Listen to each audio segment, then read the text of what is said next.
Bonjour les amis, bienvenue sur CYP Stories. Abonnez-vous à cette chaîne pour découvrir des histoires incroyables. N'oubliez pas d'aimer et de partager. N'hésitez pas à nous laisser un commentaire. Les talons d'Adesoa Agatolo claquaient furieusement sur le pavé de la rue Ajo, Antioquia, le cœur battant la chamade de fureur et d'humiliation. Sa lettre de démission tremblait encore dans sa main lorsqu'elle sortit du bureau de son ancien employeur, un homme qui venait de lui faire des avances en échange de son emploi.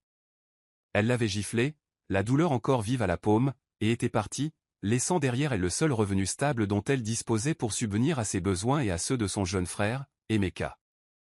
Le fils des Lego était impitoyable, mais pas aussi cruel que la réalité de sa situation, le loyer était impayé, les frais de scolarité d'Emeka étaient impayés et leur réfrigérateur était presque vide. Encore sous le choc de ce qui venait de se passer, elle entra dans un salon chic où elle n'avait pas le droit d'entrer. Elle avait juste besoin d'un verre, d'un peu d'air, d'un peu de temps pour réfléchir. Mais le destin préparait déjà le terrain pour quelque chose qu'elle n'aurait jamais pu imaginer. Assis dans le coin VIP du salon faiblement éclairé se trouvait Brian Eschiz, PDG d'Eschiz Holdings, l'un des hommes d'affaires les plus puissants de l'industrie du Lego. Vêtu d'un costume noir ajusté sans cravate, il dégageait une sorte de domination tranquille, sirotant son scotch avec un intérêt mitigé tout en scrutant la pièce tel un lion dans son antre. Son regard se posa sur Odessa dès qu'elle entra, échevelée mais saisissante d'authenticité. Il y avait quelque chose dans sa démarche, quelque chose dans la façon dont son regard mettait le monde au défi de la repousser à nouveau. Intrigué, il la regarda assise seule au bar, buvant de l'eau au lieu d'alcool, le regard perdu devant elle. Brian était habitué à ce que les femmes l'abordent avec un charme éprouvé, mais cette femme était différente. Sans trop réfléchir, il envoya le barman avec un mot et sa carte. Quand Odessa lira le message, venez discuter. Un seul verre. Elle était trop fatiguée pour résister. Ce simple geste allait changer leur vie à jamais. Leur conversation ne fut pas celle à laquelle ils s'attendaient. Brian, anticipant un flirt superficiel, se laissa séduire par la franchise d'Odessa. Elle ne chercha pas à l'impressionner, au contraire, elle dédaigna sa richesse et sa prestance, ce qui ne fit qu'attiser davantage sa curiosité. Ils parlèrent de politique, de trafic de Lego, de responsabilité familiale et de la cruauté de la vie. Elle parla de sa défunte mère et d'Emeka, tandis qu'il partageait vaguement des bribes de son enfance privilégiée, mais jamais en paix. Au bout de 2 heures, la curiosité de Brian s'était muée en un besoin inexprimé de mieux la connaître. Il observa la lueur dans ses yeux lorsqu'elle parlait de protéger son frère et vit la douleur qu'elle tentait de dissimuler derrière une fierté inébranlable. Dans un rare moment d'impulsivité, il lui demanda de passer la nuit avec lui, d'une voix basse, presque désolée. Puis il ajouta ce qu'il disait toujours aux femmes hésitantes, « Je paierai ». Odessa clignait lentement des yeux, blessée dans sa fierté, mais sa détermination encore plus brisée. Elle se leva pour partir, mais lorsqu'il évoqua une somme suffisante pour couvrir les frais de scolarité de son frère et leur loyer pendant 4 mois, elle se figea. Son cœur lui criait non, mais son instinct de survie murmurait plus fort. Elle n'était pas naïve. Elle savait quel genre de femme cela faisait d'elle. Mais elle savait aussi quel genre de sœur elle devait être. Avec un souffle qui lui sembla déchirer quelque chose en elle, elle hocha la tête. Ce soir-là, ils se rendirent dans son appartement à Icouille. Mais au lieu de désir et de performance, ce qui se déroulait était bien plus intime. Ils mangèrent des plats à emporter, parlèrent de leurs rêves d'enfance et restèrent allongés côte à côte dans un silence gêné. Le baiser survint bien plus tard, doux, hésitant, et suivi d'heures passées à se blottir dans les draps, non pas par passion, mais dans une étrange forme d'abandon émotionnel. Aucun d'eux ne savait comment qualifier ce qui s'était passé, seulement que cela ne ressemblait en rien à ce qu'ils avaient imaginé. La lumière du soleil filtrait à travers les rideaux transparents de l'appartement de Brian, projetant un léger souffle sur la pièce où Odessa resterait allongée quelques secondes avant que la réalité ne la rattrape. Elle se leva doucement et enfila ses vêtements tandis que Brian dormait encore, le souffle court, l'air apaisé. Sur la table de nuit, à côté de lui, se trouvait une épaisse enveloppe blanche. Elle le prit, le soupesa dans ses mains, puis le reposa délicatement. Elle ne pouvait pas le supporter, non pas parce qu'elle n'était pas désespérée, mais parce que cette nuit-là avait bouleversé quelque chose en elle. Prendre cet argent rendrait cela réel, ferait d'elle une femme comme les autres qu'il payait pour réchauffer son lit. Elle griffonna un mot sur le papier à en-tête de l'hôtel, « Merci, mais je ne peux pas être achetée », et disparut dans la matinée tel un fantôme, espérant ne plus jamais le croiser. Brian se réveilla et trouva le lit vide et l'enveloppe intacte. L'espace d'un instant, il crut qu'elle avait simplement pris l'argent et était partie sans un mot. Mais il vit alors son mot. Il le lut une fois, puis une autre, puis le plia et le glissa dans son portefeuille sans vraiment comprendre pourquoi. C'était une première pour lui. Les femmes restaient toujours pour l'argent. Elles revenaient toujours. Mais celle-ci l'avait quitté, et non seulement elle l'avait quitté, mais elle l'avait fait avec dignité. Il ne connaissait même pas son nom complet. Pourtant, l'empreinte qu'elle avait laissée dans son esprit était plus nette que celle de toutes les femmes qu'il avait fréquentées ou même aimées. Brian ne savait pas s'il devait être en colère, amusé ou intrigué. Tout ce qu'il savait, c'est que quelque chose en elle le hantait. Et pour un homme qui pensait maîtriser l'art du détachement, c'était profondément troublant. Odesawa reprit une vie normale, ou du moins essaya. Avec ses dernières économies, elle paya une partie des frais d'Emeka et emprunta le reste à un voisin. Elle passa les jours suivants à fréquenter des agences pour l'emploi, à envoyer des courriels spontanés et à arpenter les rues animées de Lagos, les pieds dans des talons qui lui serraient les orteils.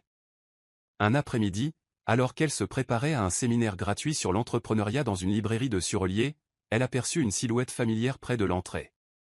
Brian Eschiz. Le dernier homme qu'elle voulait voir. Il n'avait pas l'air en colère ni suffisant. Juste du calme. Lorsqu'il s'approcha d'elle, elle se raidit. Mais à sa surprise, il ne mentionna ni la soirée ni l'argent. Au lieu de cela, il lui a proposé un poste d'assistante personnelle. Elle a immédiatement décliné. « Je ne veux pas d'aumône », a-t-elle dit d'un ton ferme. Mais il insistait sur le fait qu'il s'agissait d'un vrai poste, pour lequel elle était surqualifiée, voire surqualifiée. Et plus encore, il la respectait. Brian n'était pas habitué à ce que les femmes le refusent, pourtant quelque chose dans la résilience d'Odesawa l'attirait encore plus profondément. Elle avait fui l'argent, le pouvoir, lui, et maintenant, même lorsqu'il revenait avec une offre légitime, elle gardait la tête haute. Il admirait cela, peut-être trop. Finalement, après une longue conversation et la promesse d'un contrat formel avec des limites claires, elle accepta. Mais seulement à ses conditions, sans faveur particulière, sans illusion. Elle serait son assistante, pas son jouet. Brian accepta les conditions, sachant pertinemment qu'il était déjà bien plus investi qu'il ne le devrait. Lorsqu'Odesawa entra pour la première fois chez Eschiz Holdings le lundi suivant, habillée et sereine, elle comprit qu'elle s'engageait dans une tempête. Mais elle ne réalisa pas alors que la tempête n'était pas seulement autour d'elle, mais aussi en elle. Odesawa franchit les portes vitrées d'Eschiz Holdings, vêtu d'un tailleur bleu marine emprunté à une amie, la tête haute, malgré les murmures qui s'échappaient de derrière les écrans d'ordinateur. La réception était plus grandiose qu'elle ne l'imaginait, un sol en marbre poli, une cascade intérieure près de la salle d'attente et l'emblème doré de l'entreprise dominant le comptoir. Quelques regards curieux la suivirent tandis qu'elle accompagnait le représentant des ressources humaines jusqu'à l'étage de la direction. La rumeur courait déjà que la nouvelle assistante de Brian Eschiz était une jeune femme inconnue, qui ne venait ni d'un milieu prestigieux ni d'un CV prestigieux. Odesawa percevait les spéculations, le jugement silencieux. Mais elle refusait de se laisser perturber. Elle était là pour travailler et avait fixé des limites claires avec Brian dès le début. Quoi qu'il se soit passé cette nuit-là entre eux, c'était du passé. Elle était là pour gagner sa vie, pas pour revivre des regrets. Brian l'accueillit dans son bureau d'un hochement de tête ferme et d'un sourire discret, cherchant visiblement à rester professionnel. Mais Odesawa remarqua un léger changement dans son expression lorsqu'il la regarda, comme s'il cachait constamment quelque chose. Au fil de la journée, elle se révéla rapidement indispensable. Organisée, débrouillarde et efficace. En quelques heures, elle avait réorganisé son emploi du temps, éliminé les réunions improductives et identifié 2 clients dont les contrats étaient arrivés à échéance, mais qui continuaient à utiliser ses services. Brian était impressionné, même s'il ne le laissait pas paraître ouvertement. Pourtant, sous leur rythme de travail fluide se cachait une tension qu'aucun des deux ne pouvait ignorer. Leurs regards se croisaient trop souvent. Leurs mains se frôlaient involontairement. Et chaque fois que Brian se penchait un peu trop près pour pointer quelque chose sur son écran, le souffle d'Odesawa s'accélérait. Ils savaient tous deux que quelque chose se tramait, un non-dit, mais aucun n'osait attiser les flammes. Le gala annuel de l'entreprise eut lieu 2 semaines seulement après la reprise des activités d'Odesawa, dans un luxueux centre événementiel de Banana Island. Odesawa portait une robe couleur lit de vin, modeste mais élégante, louée dans une boutique qu'elle avait à peine les moyens de se payer. Brian, comme toujours, paraissait décontracté dans son élégant smoking noir, mais son regard s'adoucit lorsqu'il la vit fouler le tapis rouge. Tout au long de la soirée, ses collègues remarquèrent combien le regard du PDG s'attardait souvent sur sa nouvelle assistante, même entourée de membres du conseil d'administration et de dignitaires. Mais l'ambiance changea avec l'arrivée de Tok Agi. Vêtue d'une robe argentée étincelante, symbole d'argent et d'assurance, elle se faufila dans la foule comme si elle était à sa place. Lorsque son regard se posa sur Brian et Odessawar, côte à côte près du bar à champagne, son expression s'assombrit. Tok ne perdit pas de temps pour coincer Brian, le tirant à l'écart sous prétexte de le rattraper. Sa voix était mielleuse, mais ses paroles étaient pleines de venin. « Tu as toujours eu un faible pour les chiens errants », murmura-t-elle en désignant Odessawar d'un signe de tête. « Est-ce à cause d'elle que tu n'as pas appelé ?» Brian la repoussa, mais Tok n'en avait pas fini. Elle s'approcha ensuite directement d'Odessawar, avec un sourire que seules les femmes qui se sentaient supérieures pouvaient avoir. « Soyez prudente, dit-elle gentiment. Les hommes comme Brian ne gardent pas longtemps leurs souvenirs. Odessawar, bien que bouleversée, ne répondit pas. Elle alla aux toilettes et resta devant le miroir pendant 10 bonnes minutes, s'efforçant de ne pas pleurer. Quand Brian la retrouva dehors, elle ne lui raconta pas ce qui s'était passé. Mais quelque chose avait changé en elle, elle avait pris conscience qu'être proche de Brian signifiait hériter d'ennemis qu'elle n'avait pas souhaités. Et Tok était clairement une tempête prête à frapper à nouveau. La semaine qui suivit, le gala fut tendu. Odessawar se plongea dans le travail, arrivant tôt et partant tard. Brian, sentant le changement, finit par lui demander ce qui n'allait pas. Au début, elle esquiva, mais finit par lui raconter comment Tok l'avait abordée. Elle dit « Je suis un souvenir », murmura Odessawar, le regard ailleurs que dans sa direction. Brian serra les dents tandis qu'il s'adossait à son fauteuil. Pendant un long moment, il resta silencieux, puis finalement, il s'ouvrit, ce qu'il faisait rarement avec qui que ce soit. Il lui raconta ses fiançailles avec Tok, des années auparavant, comment elle lui avait semblé parfaite jusqu'à ce qu'il la surprenne au lit avec son associé. « Ce n'était pas juste une trahison, dit-il doucement. Cela m'a fait tout remettre en question, mon instinct, ma valeur. » Sa voix se brisa légèrement, et Odessawar, touché par les ranas, posa doucement sa main sur la sienne. Dans ce petit geste de réconfort, un non-dit passa entre eux. Pas de désir. Pas de pitié. Quelque chose de plus profond, de la reconnaissance. Deux personnes marquées par la vie, essayant de se ressaisir. Pour la première fois, Odessawar voyait en Brian plus qu'un milliardaire en costume. Elle voyait l'homme qui portait la douleur et le silence, qui avait aimé et perdu la foi. Brian, de son côté, la voyait non seulement comme une survivante, mais comme une femme dont la force la rendait à la fois intimidante et irrésistible. Leur lien s'est renforcé ce jour-là, non par des déclarations, mais par l'intimité silencieuse de blessures partagées. Ce soir-là, Brian, seul dans son appartement, repensait à leur conversation, réalisant qu'il ne s'était jamais senti aussi vulnérable auprès de qui que ce soit depuis la mort de sa mère. Il ne savait pas ce qui l'effrayait le plus, qu'il puisse retomber, ou qu'il le soit déjà. Un soir, en rentrant du travail, Odessawar trouva un mot plié glissé sous sa porte. Son cœur s'emballa lorsqu'elle déplia le papier, révélant un message dactylographié en gras, « Éloigne-toi de Brian, sinon tu le regretteras. » Ces mots la frappèrent comme de l'eau glacée. Elle scruta son petit appartement, vérifia les serrures et jeta un coup d'œil par les fenêtres, mais ne vit personne. La peur la submergea, froide et implacable. Elle voulut l'ignorer, faire comme si ce n'était qu'une farce. Mais au fond d'elle, elle savait que Tok ou quelqu'un de proche était allé trop loin.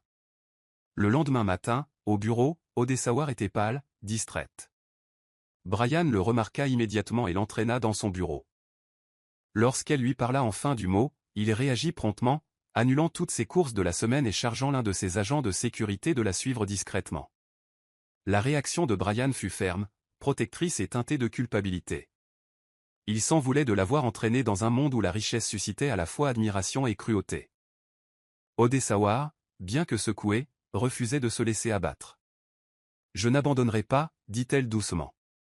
Pas par peur. » Brian la regarda alors, non pas comme un employeur, ni même comme un homme aux prises avec le désir, mais comme quelqu'un qui la considérait comme son égal, quelqu'un qu'il respectait profondément.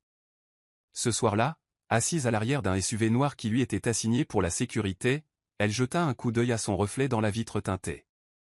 Elle n'était plus la femme qui entrait autrefois dans un salon, fauchée et désespérée. Elle devenait plus forte, plus sage, plus intrépide.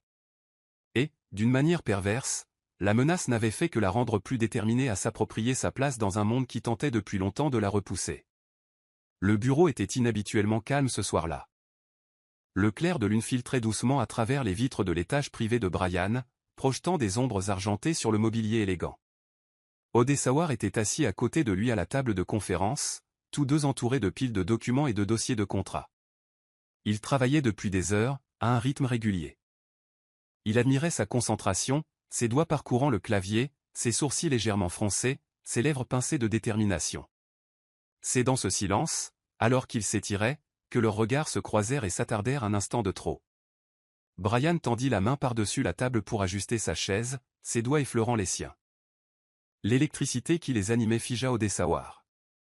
L'air se remplit d'une atmosphère qu'aucun d'eux ne pouvait définir, le désir, la peur, l'hésitation. Sans réfléchir, Brian se pencha, le regard fixé sur ses lèvres, à voix basse. Quoi qu'il en soit, cela devient de plus en plus difficile à ignorer. Odessawar retint son souffle. Elle ne bougea pas, et à cet instant, l'espace entre elles s'évapora. Leurs visages se rapprochèrent, l'impatience tremblante entre eux. Mais au moment où leurs lèvres se touchaient presque, Brian se recula, le regard embrumé par l'hésitation. « Je suis désolé, murmura-t-il. Tu mérites mieux que de la confusion. » Il se leva brusquement, faisant semblant de consulter son téléphone, mais son cœur battait fort dans sa poitrine. Odessawar déglutit difficilement, rassemblant ses affaires en silence. Elle partit sans dire grand-chose, mais en entrant dans l'ascenseur, son reflet trahit ses émotions, joues rouges, lèvres tremblantes, yeux écarquillés de désir. Aucun d'eux ne dormit cette nuit-là, tous deux repensant à ce moment presque passé, tous deux se posant la même question, de quoi avaient-ils peur, de tomber, ou de ce qui allait suivre? Au matin, le bureau bourdonnait d'impatience. Des murmures suivirent Odessawar dans le couloir, des demi-sourires qui semblaient poignarder, des regards qui s'attardaient trop longtemps. Un blog anonyme de Potin avait publié un article intitulé « L'assistante de chambre du PDG », accompagné d'une photo floue de Brian et Odessawar quittant le gala ensemble. Bien que rien d'explicite n'ait été écrit, les implications étaient claires, elle cherchait à atteindre le sommet par le biais de relations sexuelles. C'était elle qui avait poussé Brian à refuser un partenariat avec une entreprise appartenant au cousin de Tokay. Odessawar essaya de garder son sang-froid, mais à l'heure du déjeuner, Emika avait appelé. « Est-ce vrai ?» demanda-t-il, la voix tendue. « As-tu couché avec ton patron pour un boulot ?» Ces paroles l'ont profondément blessée ce jour-là. Elle a raccroché, est allée aux toilettes et a pleuré en silence dans la cabine, le corps tremblant. Brian a appris l'annonce à midi. Furieux, il a convoqué les RH et le service juridique, exigeant une enquête interne. Mais avant que celle-ci ne soit terminée, il a fait une chose qu'il n'avait jamais faite auparavant, il est sorti de son bureau, est descendu au rez-de-chaussée et s'est adressé directement au personnel. Avec Odessawar debout silencieusement à ses côtés, il a déclaré d'un ton ferme et inébranlable, « Toute personne surprise en train de répandre des mensonges ou de manquer de respect à Madame Zagatalo sera immédiatement renvoyée. » Elle avait obtenu son poste grâce à son mérite, point final. Le bureau était plongé dans un silence stupéfait. Odessawar sentit sa gorge se serrer. Ce n'était pas le geste grandiose qui l'avait ému, mais la sincérité de sa voix. Il ne l'avait pas protégée comme un bien, mais comme quelqu'un qui comptait. Ce soir-là, Emika l'avait rappelé et s'était excusé, affirmant qu'il la croyait. Mais même après la tempête, Odessawar savait que les dégâts persistaient. Une fois remise en question, la réputation était difficile à reconquérir. Pourtant, pour la première fois depuis longtemps, elle ne se sentait pas seule. Quelques semaines plus tard, Odessawar apprit par le chauffeur de Brian que son anniversaire approchait. Aucune fête n'était prévue au bureau, Brian ayant toujours préféré ignorer ce jour. Pourtant, quelque chose la poussait à faire quelque chose de simple et de significatif. Elle est restée éveillée tard ce week-end, travaillant sur un journal artisanal en cuir recyclé et aux pages collées à la main. Chaque page contenait une citation sur la résilience, la confiance ou la guérison. La dernière page disait simplement « vers de nouveaux commencements, quels qu'ils soient ». Elle le déposa discrètement sur son bureau le matin de son anniversaire, avant son arrivée, incertaine de sa réaction. Quand Brian le vit plus tard dans la journée, il passa lentement ses doigts sur la couverture en cuir, puis tourna les pages une à une, la gorge serrée à chaque tour. Ce n'était pas seulement un cadeau, c'était un message. Un geste discret qui le voyait, le comprenait, lui pardonnait. Plus tard dans la soirée, Brian invita Odessawar à dîner avec lui, non pas en tant que patron, mais en tant qu'homme désireux de célébrer avec quelqu'un qui comptait pour lui. Ils se rendirent dans un restaurant tranquille sur un toit-terrasse avec vue sur la lagune de Lagos, seuls tous les deux. Autour d'un poisson grillé et d'un verre de vin de palme, ils riaient, évoquaient leurs souvenirs d'enfance et parlaient de rêves qui leur semblaient bien lointains. Tandis que la brise soufflait sur la table éclairée aux bougies, Brian se pencha plus près, plus sûr de lui cette fois. Il lui toucha la joue, le regard doux. Plus de presque, dit-il. Puis il l'embrassa, doucement, pleinement, sans hésitation. Ce n'était pas un baiser de passion seulement, mais une promesse. Lorsqu'ils se séparèrent, Odessawar ne dit pas un mot, mais son regard en disait long. Elle n'était pas prête à tomber complètement, pas encore. Mais pour la première fois, elle ne courait pas. Tok n'avait pas besoin de confirmation pour sentir que quelque chose avait changé. Elle avait toujours su décrypter Brian, ses habitudes, son silence. Et ces derniers temps, il s'était distant d'une manière qui laissait entrevoir quelque chose de plus profond que la pression du travail. Ses tentatives pour le joindre ayant échoué, elle se sentit désespérée. Il lui restait quelques espions fidèles dans l'entreprise, des gens qui lui devaient des faveurs, et il ne fallut pas longtemps avant que l'un d'eux ne divulgue une photo d'Odessawar entrant dans la voiture de Brian tard un soir. Le lendemain matin, Tok passa à l'action. Elle a appelé un journaliste d'un blog People et a répandu l'histoire selon laquelle Odessawar avait détourné des fonds d'Akisi Holdings, profitant de sa position et de l'affection de Brian pour brouiller les pistes. La nouvelle s'est répandue comme une traînée de poudre. Les gros titres ont fait le tour des blogs, de PA à Scammer. À son arrivée au bureau, Odessawar trouva des auditeurs qui l'attendaient. Brian ne perdit pas de temps. Il mena personnellement l'enquête, vérifiant chaque dossier et document financier lié à son travail. En quelques heures, il est devenu évident que ces allégations étaient infondées. Le service financier a confirmé qu'Odessawar n'avait jamais accédé ni modifié aucun compte qui ne lui était pas affecté. Furieux, Brian a convoqué un conseil d'administration et a abordé la situation de front. Cette entreprise ne fonctionne pas sur la base de rumeurs, a-t-il déclaré. Nous fonctionnons sur la vérité. Et la vérité, c'est qu'elle est innocente. Il a également annoncé publiquement une politique de tolérance zéro envers le harcèlement et la diffamation au sein de l'entreprise. Odessawar, bien que soulagé, était émotionnellement épuisé. En privé, Brian s'est à nouveau excusé. C'est de ma faute. Être près de moi, c'est se mettre en danger. Mais Odessawar le regarda droit dans les yeux et dit, « Je préfère rester dans le feu que vivre dans la peur. » À cet instant, Brian comprit qu'elle n'était pas seulement la femme dont il était amoureux. Elle était celle qui lui apprendrait à se battre pour une cause réelle. Le voyage d'affaires de Brian à Dubaï ne devait durer que 5 jours, mais des complications liées à un accord d'acquisition prolongèrent son séjour de près de 2 semaines. Lui et Odessawar essayaient de maintenir le contact, échangeant des courriels et des appels vidéo occasionnels, mais ce n'était plus pareil. L'absence physique accentuait la vulnérabilité émotionnelle d'Odessawar, réveillant des peurs qu'elle n'avait pas encore avouées. Chaque fois qu'elle recevait un message de lui, son cœur palpitait, mais son anxiété aussi. Elle ne voulait pas être cette femme qui attendait, espérait, regrettait quelqu'un qui ne lui appartenait peut-être pas. Puis vint le jour où Emika s'effondra à l'école suite à une crise d'asthme. L'hôpital exigea un paiement anticipé avant la poursuite des soins. Odessawar était affolée, arpentant les urgences pieds nus, ses pantoufles trempées par la pluie. Elle avait réussi à rassembler suffisamment d'argent auprès de ses amis et voisins, mais pas une seule fois elle n'avait appelé Brian. Non pas par manque de volonté, mais parce qu'elle avait besoin de se débrouiller seule. Pendant ce temps, Brian était assis dans sa suite d'hôtel, épuisé par ses réunions, mais rechargeant constamment son téléphone. Il sentait que quelque chose n'allait pas. Odessawar n'avait pas répondu à ses 2 derniers SMS. Il essaya de se convaincre qu'elle était occupée ou qu'elle se reposait, mais le silence lui fit signe de la tête. Il fixa un bouquet de lys blanc qu'il avait acheté impulsivement chez le fleuriste d'un hôtel, avec l'intention de le lui rapporter. Ce soir-là, debout sur le balcon de son hôtel surplombant la marina de Dubaï, il murmura au vent, « Pourquoi me donne-t-elle l'impression de ne pas être à la hauteur ?» De retour à Lagos, Odessawar passa la nuit près du lit d'hôpital d'Emika, lui tenant la main, priant en silence. À cet instant, Tandis que les moniteurs émettaient un léger bip et qu'une odeur de désinfectant flottait dans l'air, elle réalisa une chose douloureuse, Brian lui avait donné le sentiment d'être aimé. Mais elle n'était pas sûre qu'il comprenne vraiment son combat. Et ce fossé, s'il n'était pas comblé, pourrait les briser avant même qu'il ne commence vraiment. De retour à Lagos, Brian apprit l'hospitalisation d'Emika par un voisin d'Odessawa. Il se rendit directement à l'hôpital sans passer par chez lui. La vue d'Odessawa recroquevillée dans un fauteuil, endormie, la tête posée sur le lit de son frère, le bouleversa profondément. Elle paraissait épuisée, le visage tiré, les yeux gonflés, toujours vêtue des mêmes vêtements que la veille. Il ne la réveilla pas.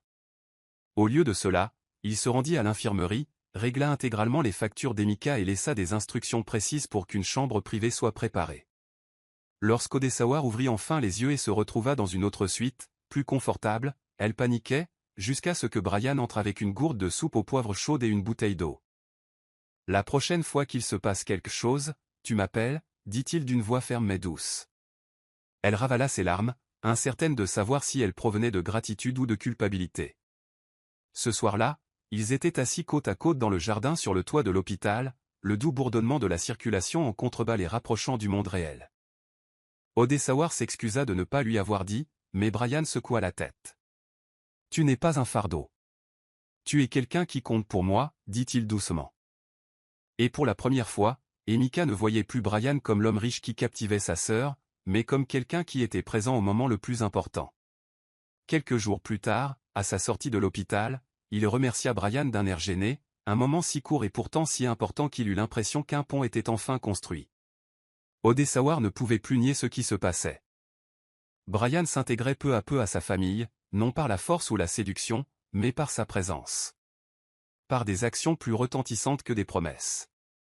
Pourtant, une part d'elle-même se retenait, craignant qu'en s'y rapprochant trop, elle ne se perde dans un monde qui lui semblait encore trop éloigné du sien. Brian avait toujours tout planifié, ses investissements, ses partenariats, même les maisons qu'il possédait à Londres et au Cap, avaient été choisis avec précision. Mais rien ne l'avait préparé à ressentir ce désir profond pour quelqu'un sans plan précis. Un soir pluvieux, après avoir conclu un important contrat international, il retourna dans son Penthouse et le trouva vide. Le vin était fade. La vue lui semblait insignifiante. Il appela Odessawa et lui demanda de venir, non pas pour travailler, ni pour une urgence, mais simplement pour discuter. Quand elle arriva, toujours vêtue de sa blouse de travail en pagne et de son jean, pieds nus après avoir retiré ses sandales trempées, il la regarda comme s'il voyait son avenir. « Je ne veux plus faire cette danse, dit-il. Je te veux. Ni comme assistante, ni comme échappatoire, ni comme femme. Construisons quelque chose ensemble. » Odessawa resta longtemps immobile, les bras croisés, le regard indéchiffrable. Puis elle dit quelque chose qui le bouleversa. « Tu as l'habitude d'obtenir ce que tu veux, Brian. Mais l'amour ne s'achète pas avec des gestes ou de la sécurité. » Ses paroles n'étaient pas cruelles, elles étaient sincères.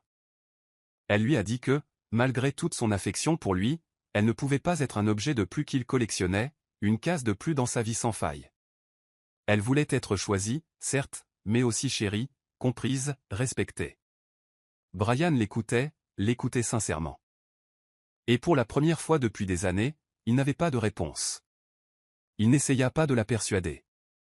Il hocha simplement la tête et murmura « J'attendrai. Et quand tu seras prête, pas une seconde avant, je serai encore là. » Lorsqu'elle partit ce soir-là, la pluie avait cessé, mais en elle deux, une nouvelle tempête se formait, pleine de désir, de patience et de la beauté douloureuse d'un amour naissant. Le lendemain matin, Odessawa rentra chez Akizi Holdings, sa lettre de démission glissée dans son sac à main. Son cœur était lourd, mais son esprit était résolu. Elle avait pris sa décision, elle tracerait sa propre voie, libre de tout rapport de force, de dettes non exprimées et de confusion émotionnelle. Brian accepta sa décision avec grâce, même si son regard trahissait sa profonde blessure. Il n'essaya pas de la faire changer d'avis. Au lieu de cela, il l'accompagna lui-même jusqu'au hall. Tout le bureau s'arrêta pour observer, certains sous le choc, d'autres avec compréhension. « Merci », murmura-t-elle avant de monter dans l'ascenseur. « Pour tout. » Brian sourit faiblement. « Tu as rendu cet endroit meilleur, Odessawa. Tu m'as rendu meilleur. » À l'extérieur du bâtiment, Odessawar prit une grande inspiration et leva son visage vers le ciel Lego. C'était clair, lumineux, presque comme si la ville la félicitait. Elle passa les semaines suivantes à élaborer des business plans, à louer un petit bureau à Yaba et à lancer sa propre agence de branding. C'était difficile, pas de clients, des retards de paiement, des nuits blanches, mais c'était à elle. Elle travaillait de longues heures, trifouillait les budgets et gérait elle-même son marketing. Son seul luxe était un ordinateur portable d'occasion acheté avec son dernier salaire. Pourtant, même dans le chaos, elle se sentait vivante. Ce qu'elle ignorait, c'est que Brian, à distance, lui envoyait des clients, prudemment, anonymement, souhaitant sa réussite mais refusant de lui voler son prestige. Il la regardait s'épanouir et, pour la première fois de sa vie, il aimait quelqu'un au point de le laisser partir. L'air de Yaba était lourd de bruit et d'ambition, les marchands ambulants interpellaient les voyageurs, les générateurs ronronnaient derrière les immeubles et les petits commerçants s'activaient à la journée. Odessawar avait loué un modeste bureau d'une pièce au 2e étage d'un immeuble commercial délabré. La peinture des murs s'écaillait par endroits, le ventilateur de plafond faisait plus de bruit que le vent, mais c'était le sien. Elle a baptisé son entreprise Brave Edge Media, une agence de branding et de contenu qui aide les petites entreprises nigérianes à trouver leur voie. Elle a commencé par imprimer elle-même des prospectus, proposant des consultations gratuites juste pour attirer les clients. Certains jours, personne ne venait. D'autres fois, on entrait et demandait s'il s'agissait bien du bureau d'un expert en images de marque. Malgré tout, Odessawar continua d'avancer, survivant grâce à Gary et Chin Chin, à son espoir et à son courage. Chaque soir, elle s'effondrait sur son mince matelas, le corps endolori, le cœur déterminé. À son insu, Brian l'observait de loin. Grâce à un contact de confiance, il a veillé à ce que son nom apparaisse dans les listes de présélection des clients potentiels recherchant des services de branding abordables à Lagos. Il a même demandé à l'une de ses filiales technologiques de solliciter des propositions auprès de son entreprise, déguisée, bien sûr. Lorsque son agence a décroché le contrat, Odessawar dansait pieds nus dans son bureau, les larmes aux yeux. Elle ne savait pas comment ni pourquoi son petit discours avait été remarqué, mais il était porteur d'espoir. Brian résista à l'envie de l'appeler. Il ne s'agissait pas de son ego ni de la reconquérir. Il s'agissait d'honorer la femme qui avait choisi l'indépendance plutôt que la commodité. Et en l'aidant silencieusement, il a appris quelque chose de profond, l'amour n'était pas toujours une question de présence. Parfois, il s'agissait de prendre du recul et de laisser l'être aimé s'épanouir seul.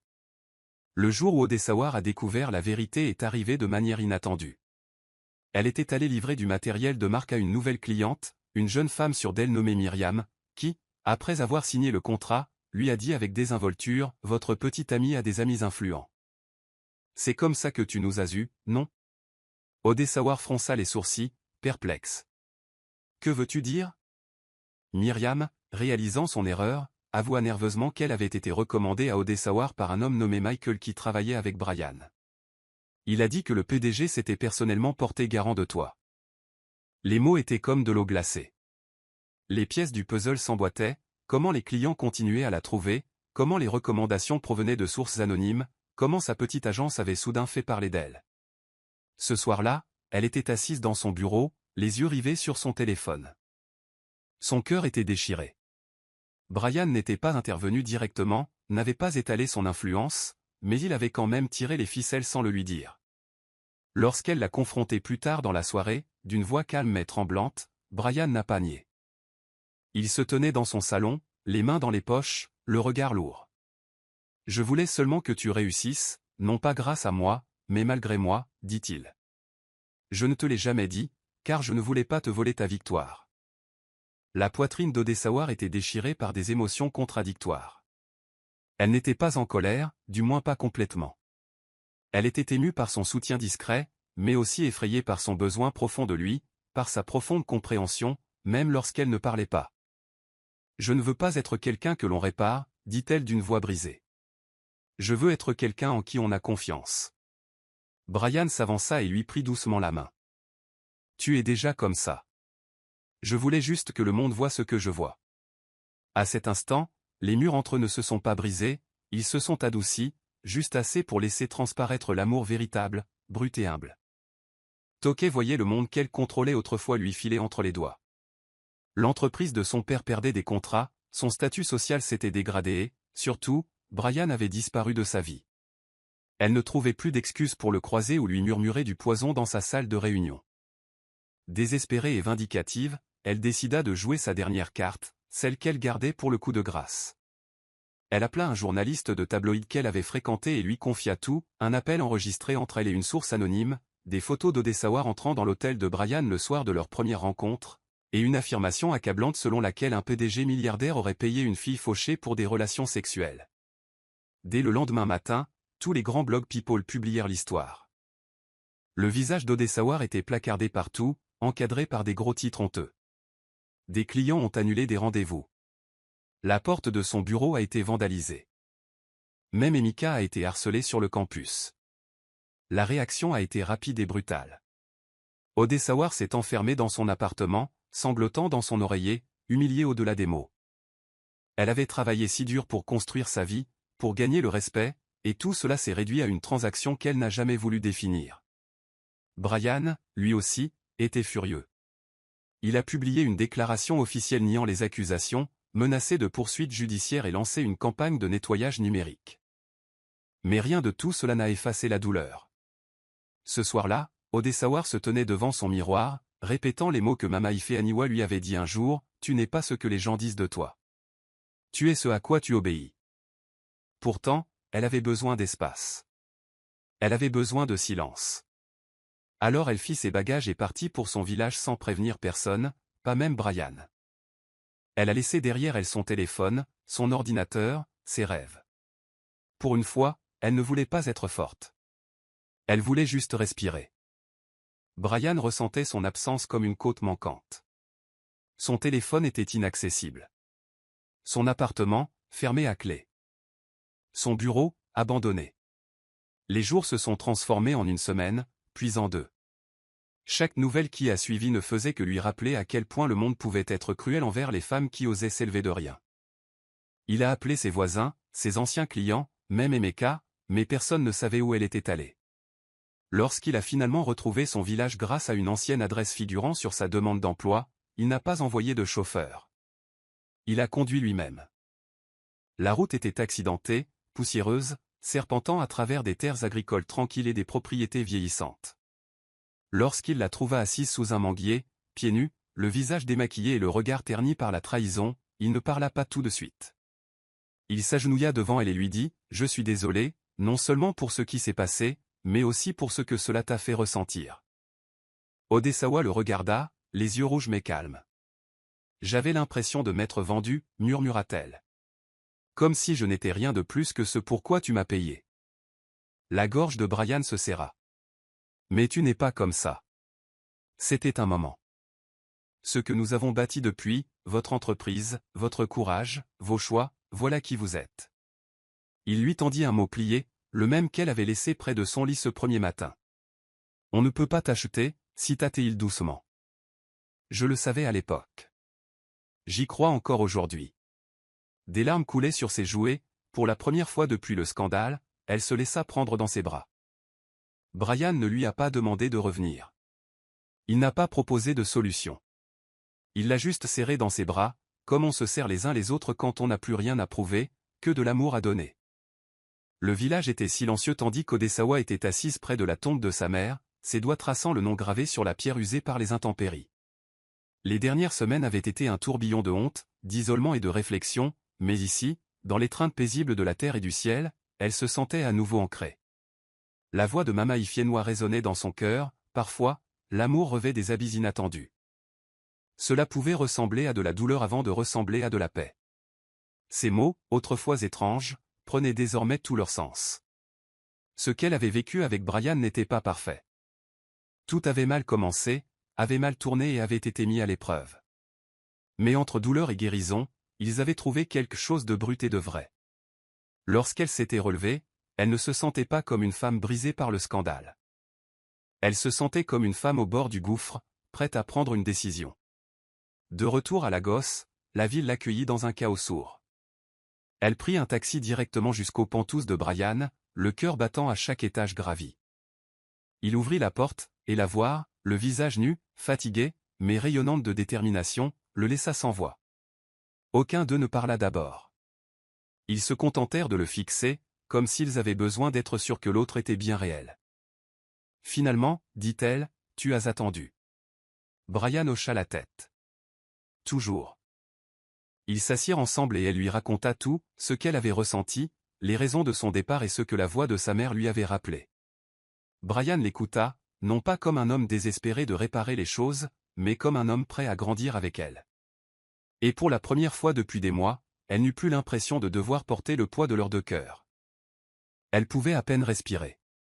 Le dimanche suivant, ils traversèrent ensemble la première phase de Lucky, main dans la main, sous un ciel menaçant de pluie, mais sans jamais tomber. Ils parlèrent de tout et de rien, de choses futiles comme les tentatives ratées de Brian pour cuisiner du riz jollof, de sujets sérieux comme les limites, les valeurs parentales et le type de mariage qu'ils désiraient tous les deux. Ce soir-là, de retour à son appartement, Brian l'a surpris avec un mot au lieu d'une bague. On pouvait y lire, cette fois, pas d'argent, pas de promesses impossibles à tenir. Juste un vœu, t'aimer, marcher à tes côtés et ne plus jamais te donner l'impression d'être acheté. Il s'agenouilla, non pas pour te demander en mariage, mais pour s'excuser. Je veux être ton partenaire, pas ton sauveur, dit-il. Si tu veux bien de moi, réécrivons notre histoire. Adesawa pleura, non pas à cause du geste, mais parce qu'elle ne s'était jamais sentie aussi respectée. Elle dit oui, non pas en criant, mais dans un murmure. De ceux qui s'installent dans l'âme.